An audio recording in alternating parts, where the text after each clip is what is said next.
Le président sud-africain Jacob Zuma pourrait de nouveau être poursuivi pour plus de 700 charges de corruption dans une affaire de contrat d'armement suite à une décision de la justice sud-africaine qui le fragilise un peu plus au moment où il accumule les déboires. Nous avons toujours maintenu que la décision d'abandonner les charges contre le président Jacob Zuma était irrationnelle et n'aurait pas dû avoir lieu. Ces charges doivent être maintenues. Et Jacob Zuma doit avoir ce qu'il a toujours voulu, une audience au tribunal. De ce fait, aujourd'hui est non seulement une victoire pour l'État de droit, la Constitution et la République, c'est aussi une victoire pour nous en tant que parti politique dans la recherche de responsabilité et respect de la loi en Afrique du Sud. En mars, la plus haute juridiction du pays l'a reconnu coupable de violation de la Constitution pour n'avoir pas remboursé une partie des 20 millions d'euros d'argent public utilisés pour rénover sa résidence privée. Pour le moment, le président sud-africain fait front et bénéficie officiellement du soutien de son parti. Mais selon des analystes, une nouvelle procédure judiciaire pourrait ternir un peu plus son image à 3 mois d'élections municipales à haut risque pour l'ANC.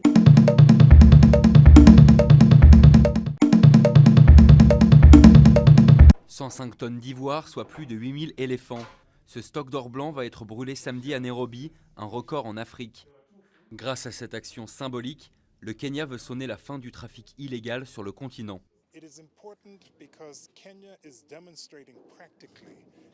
C'est important pour le Kenya car nous montrons que, pour nous, l'ivoire ou la corne de rhinocéros n'ont de valeur que quand ils sont sur un éléphant ou un rhinocéros. Ils n'ont pas d'autre valeur. En les détruisant, nous passons des paroles aux actes.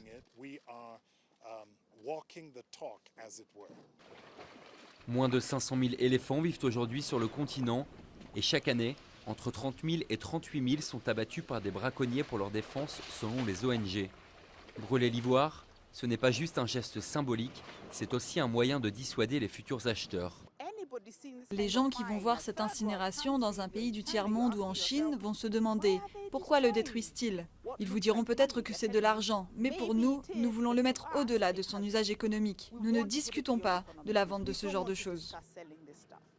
Ça n'a pas de sens de tuer un animal de 7 tonnes pour fabriquer des cosmétiques, des bracelets, des tampons en caoutchouc. Ça ne fait pas de vous un être spécial, ce n'est pas de la médecine. La valeur économique d'un éléphant vivant est évaluée à 1,6 million de dollars selon la fondation David Sheldrick. Sur une vie entière, le pachyderme peut générer 75 fois plus que la valeur de son ivoire.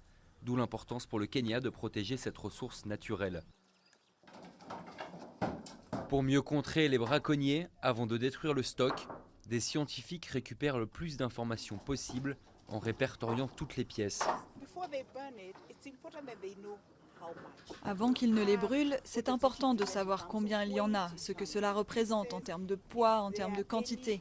Et s'il y a d'autres informations scientifiques nécessaires pour connaître la provenance, on fait un rapport ADN.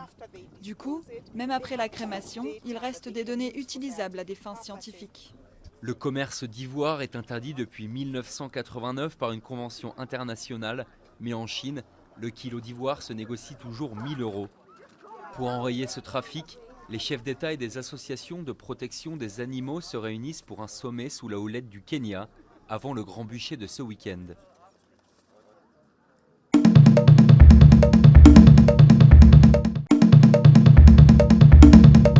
Plusieurs dizaines de milliers de fans ont accueilli avec émotion jeudi à Kinshasa la dépouille du roi de la rumba congolaise Papa Wemba, mort dimanche matin en plein concert à Abidjan.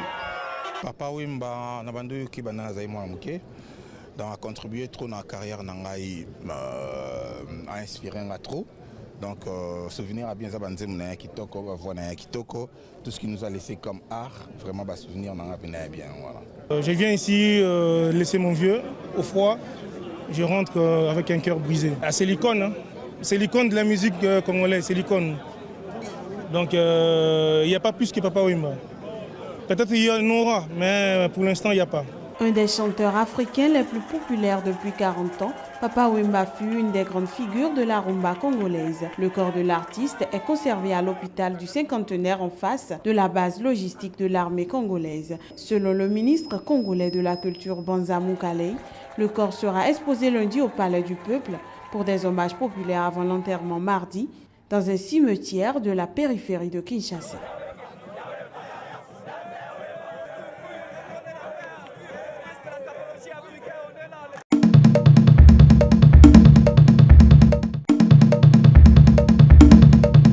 L'Union européenne a débloqué une enveloppe de 1,63 million d'euros et lancé un appel d'offres remporté par les parlements français et italiens en vue de renforcer le fonctionnement de l'Assemblée nationale tunisienne.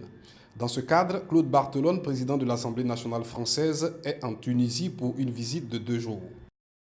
Nous allons les aider à forger leurs propres outils pour pouvoir, y compris, contrôler le gouvernement. La démocratie, c'est à la fois ce travail, voter la loi, contrôler le gouvernement, voter le budget et mettre en avant un certain nombre de grandes décisions. Nous avons 36 mois dans le cadre de l'accord que nous avons passé entre la Tunisie et l'Europe et les pays les parlements qui ont été choisis pour les aider à mettre tout cela en marche. L'Union européenne reste très attentive à la situation en Tunisie. Cette aide fait suite à l'appel lancé il y a quelques jours par un membre du gouvernement, estimant qu'il faut accélérer les réformes dans le pays.